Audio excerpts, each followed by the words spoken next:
Hello दोस्तों, जय हिंद। मैं आपका अपना दोस्त केशव सर अपने यूट्यूब चैनल रोजगार केशव पर स्वागत करता हूं। जैसा कि आप लोग आज देख रहे होंगे कि आज हम आपके सामने वर्गमूल का टाइप 5 लेकर के आए हैं, ठीक है ना।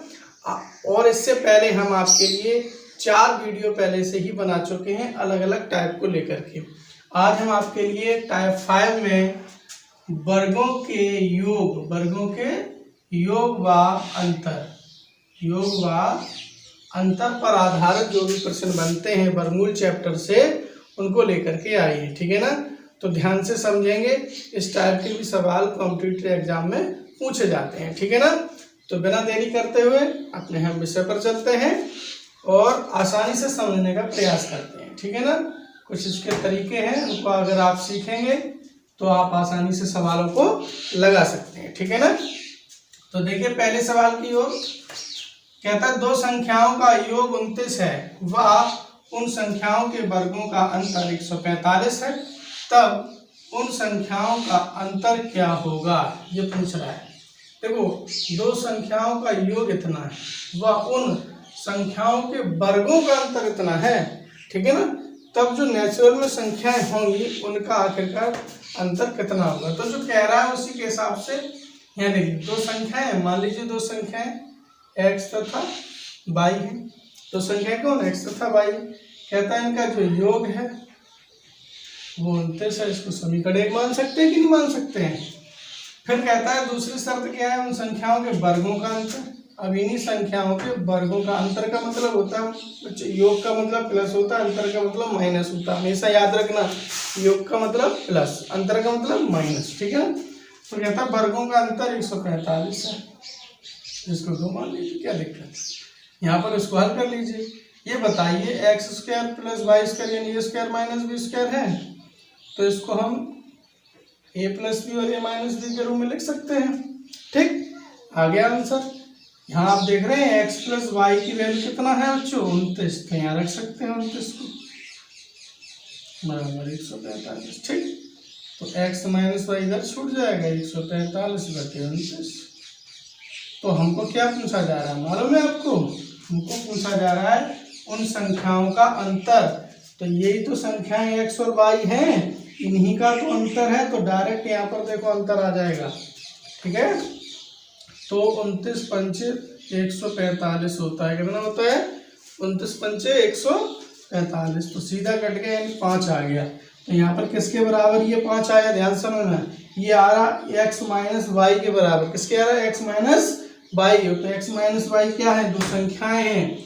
और दो संख्याएं किस रूप में लिखी हैं, अंतर के रूप में, क्योंकि अंतर माइनस का मतलब अंतर। तो यही हो गया दो संख्याओं का अंतर। तो आपका यही आंसर कहलाएगा। पूछ रहे हैं उन संख्याओं का अंतर क्या होगा, तो उन संख्याओं का अंतर बच्चों 5 होगा, ठीक है ना। बहुत ही सिंपल है। यदि आप कोई भी इक्वेशन दी जा रही है उसको आप थोड़ा सा दिमाग लेकर लगाएंगे तो आसानी से बहुत ही कम समय में आपके आंसर आ जाते हैं, ठीक है ना। जब भी इस तरीके से आ जाए तो आपको थोड़ा समीकरण बना लेना है, ठीक है। प्रैक्टिस करेंगे तो और अच्छे से आ जाएगा। दूसरा सवाल है, कहता है दो संख्याओं के वर्गों का अंतर। अब संख्या है तो संख्याएं तो x और y, दो संख्याओं की बात करें x और y मान लें, तो दो संख्याओं के वर्गों का अंतर, ठीक है ना। ये संख्या है, संख्याओं के वर्गों का अंतर कितना है, 28। यानी वर्गों का अंतर, ध्यान समझना, जो भी कह रहा है उसी वर्गों का अंतर। तो वर्गों का अंतर, ये तो कुछ संख्याएं थी, ये कह रहा है वर्गों का अंतर, तो ये वर्ग कर दिया। अंतर का मतलब माइनस, वर्गों का अंतर कितना 28। समीकरण 1 मान लीजिए। फिर कहता है वर्गों का योग 100 है। यानी उन्हीं संख्याओं को वर्ग कर दें, वर्ग करके अगर हम जोड़ दें तो वो 100 आता है। कितना आता है, 100। वर्गों का योग 100 है। तो कहता है उन संख्याओं का योग क्या होगा, यानी कि जो भी संख्याएं हैं उनको ऐड करने से कितना आएगा, उन संख्याओं का जोड़ कितना होगा आखिरकार, जिनका जो वर्गों का अंतर इतना हो और वर्गों का योग इतना हो, ठीक है ना। तो x और y के मान किसके हमें मालूम करने हैं, x और y के मान बिल्कुल आ जाएगा। ये 2 है, समीकरण 1 समीकरण 2। तो ये देख तो जोड़ने पर किस पर, ये आपके जोड़ने पर कर जाएंगे। ये x और x स्क्वायर 2x² हो जाएगा, ये जोड़ने पर 128 हो जाएंगे, इनको 2 से आप कैंसिल कर लीजिए, ये आ जाएगा आपका 64। तो x बराबर आपका क्या मिल जाएगा यहाँ पर 8, क्या मिल गया 8 मिल गया ना। क्यों? क्योंकि x के बराबर हम 64 है, हमें तो x की वैल्यू चाहिए, तो ये किसका वर्ग होता है 8 का वर्ग होता है ना, तो ये 8 का वर्ग है, तो ये वर्ग से वर्ग कैंसिल हो जाए, तो इसलिए x की वैल्यू 8 आ जाएगी। इस x के मान को आप यहाँ पर रख दीजिए, किसी में भी आप रख सकते हैं, ठीक है ना।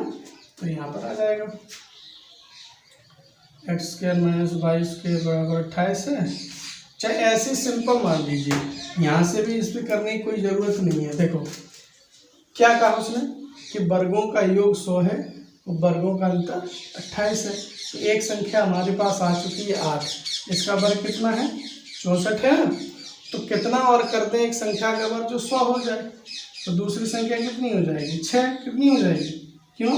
क्योंकि 64 ऐसा समझिए, जिस वर्गों का 100 है, ठीक है ना, 100 में से एक संख्या इन वर्ग वाली कट गई, तो कितनी बची 36। 36 किसका वर्गमूल होता है 6 का, किसका होता है 36 का वर्गमूल क्या होता है 6। तो दूसरी संख्या अपने आप आपकी 6 आ जाएगी, ठीक है ना। यानी कि आपको समीकरण लगाने की कोई आवश्यकता नहीं है, आप एक वैल्यू यहाँ से निकाल लीजिए, जैसे एक वैल्यू आपकी आ चुकी है 8, ठीक है, 8 का वर्ग ये 64 होता है।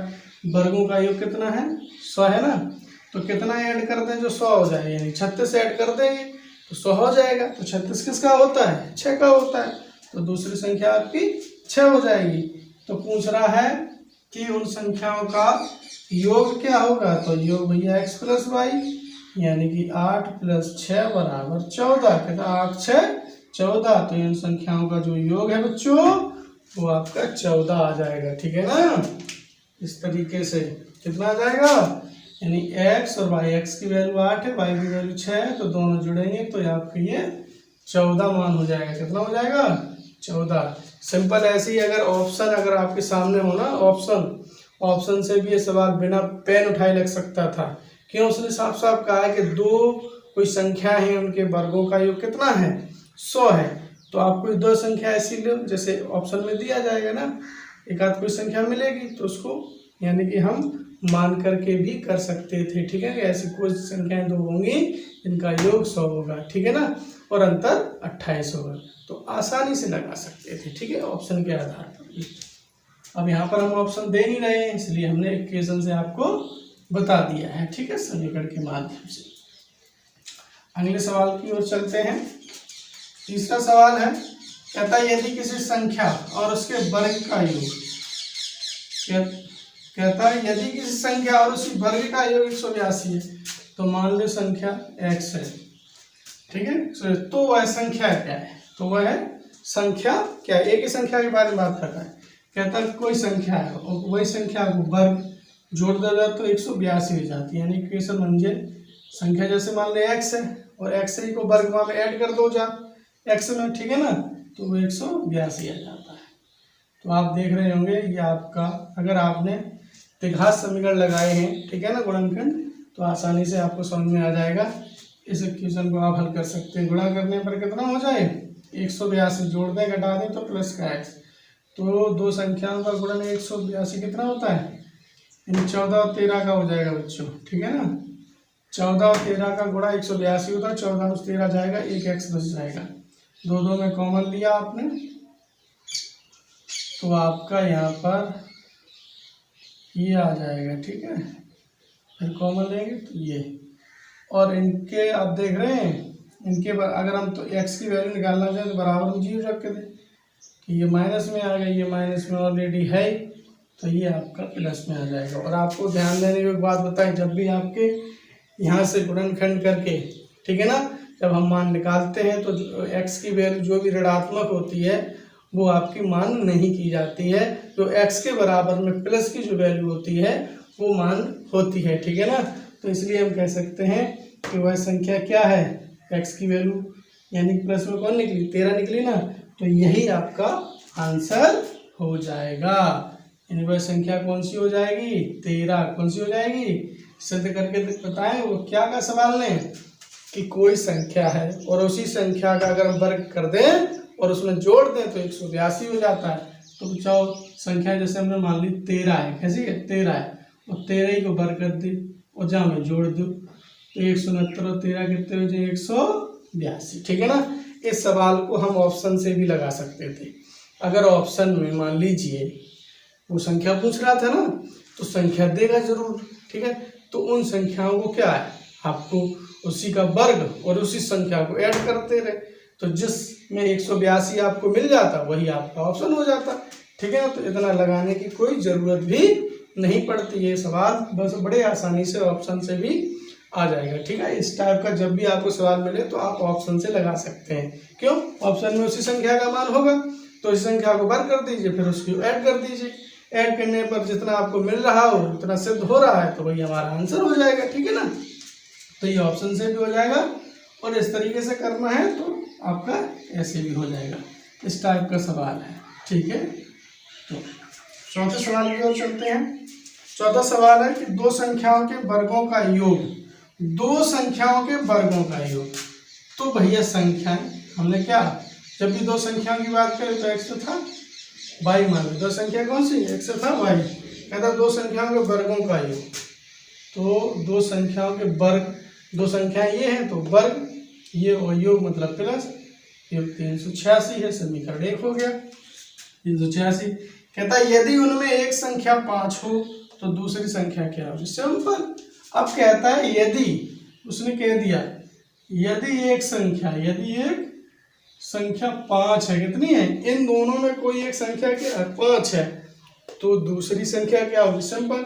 चाहे आप इन दोनों में से चाहे x को 5 मान ले, चाहे y को 5 मान ले। ठीक है ना, तो एक संख्या का मान दे रहा है तो दूसरी पूछ रहा है, तो मान लीजिए हम जो एक संख्या दे रहा है वो x के बराबर मान ले कि ये x है, ये पहली संख्या मान लीजिए, तो यहाँ पर लग जाएगा ना, यहाँ पर से एक संख्या 5 दे रहा है, तो इनमें से कोई एक संख्या मान लीजिए मैंने x बराबर 5 मान लिया, यहाँ रख दीजिए आप। तो दूसरी संख्या तो पूछ रहा है, तो यहाँ पर इसको हल कर लीजिए। ये 5 का वर्ग 25, ये आपका 386, 22 को छोड़ दीजिए, ये 25 हो गया, तो इधर रहेगा माइनस का हो जाएगा।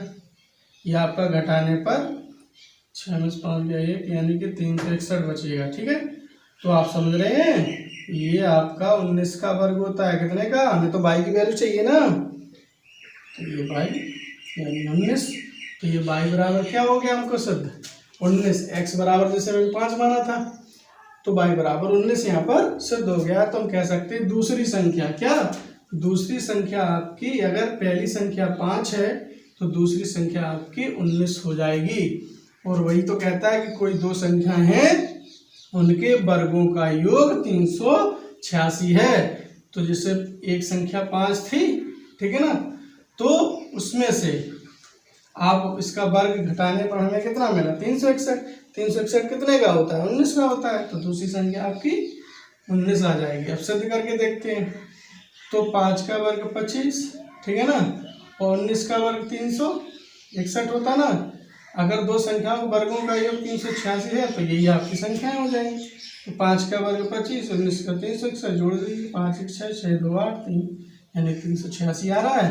तो यही हमारी बिल्कुल सही संख्याएं हो जाएंगी। ठीक है ना, तो आज आप लोगों को समझ में आया होगा कि वर्गमूल चैप्टर से कुछ संख्याओं के वर्गों के योग के आधार पर, कुछ संख्याओं के अंतर के आधार पर, ठीक है ना, कुछ सवालों के टाइप बनाए जाते हैं। जैसा कि मैंने आपको यहाँ पर कुछ बहुत महत्वपूर्ण सवाल लिए हैं।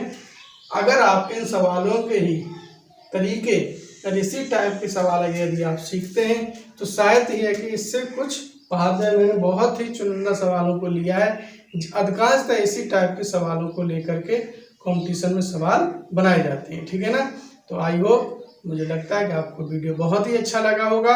अगर आपको वीडियो अच्छा लगा हो तो आप अपने दोस्तों को शेयर करें, लाइक करें और चैनल को सब्सक्राइब जरूर कर लें, क्योंकि जैसे ही हम वीडियो बनाएंगे तो आपके पास उसका नोटिफिकेशन पहुंच जाएगा। ठीक है ना, और हमारे चैनल को आप विजिट कर सकते हैं आसानी से। ठीक है, तो आज के लिए बस इतना ही। जय हिंद।